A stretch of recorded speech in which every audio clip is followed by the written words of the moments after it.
বিশ্বকাপে আজ দেখা গেল দুটি রোমাঞ্চকর ড্র, যেখানে ফেভারিট দলগুলোকে কঠিন পরীক্ষার মুখে ফেলেছে তাদের প্রতিপক্ষ। বেলজিয়াম বনাম মিশর ম্যাচের শুরু থেকেই মিশর ছিল আত্মবিশ্বাসী। ১৯ মিনিটে ইমাম আসুরের দুর্দান্ত এক গোলে এগিয়ে যায় তারা। বেলজিয়ামের তারকা সমৃদ্ধ আক্রমণ ভাগ বারবার চেষ্টা করলেও মিশরের সংগঠিত রক্ষণ ছিল দুর্ভেদ্য দেয়ালের মতো। শেষ পর্যন্ত রোমের লুকাকুর মাঠে নামার পর চাপ বাড়ে, আর সেই চাপ থেকেই আসে সমতাসূচক গোল। এক এক গোলে ড্র হলো এই ফল মিশরের জন্য জয়ের সমান, আর বেলজিয়ামের জন্য সতর্কবার্তা।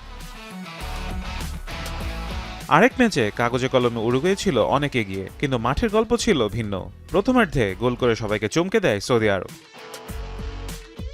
উরুগুয়ে একের পর এক আক্রমণ চালালেও সৌদিদের শৃঙ্খলাবদ্ধ রক্ষণ ছিল অনবদ্য।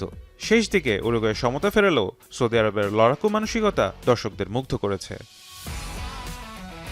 দিন শেষে স্কোর লাইন বলছে দুটি ম্যাচই ১-১, কিন্তু গল্প বলছে আরো বড় কিছু। বিশ্বকাপে কোনো দলকে হালকাভাবে নেওয়ার সুযোগই নেই। মিশর ও সৌদি আরব প্রমাণ করেছে সাহস, শৃঙ্খলা আর বিশ্বাস থাকলে যে কোনো প্রতিপক্ষকে চ্যালেঞ্জ জানানো সম্ভব। ফারহান ইহসান, এখন।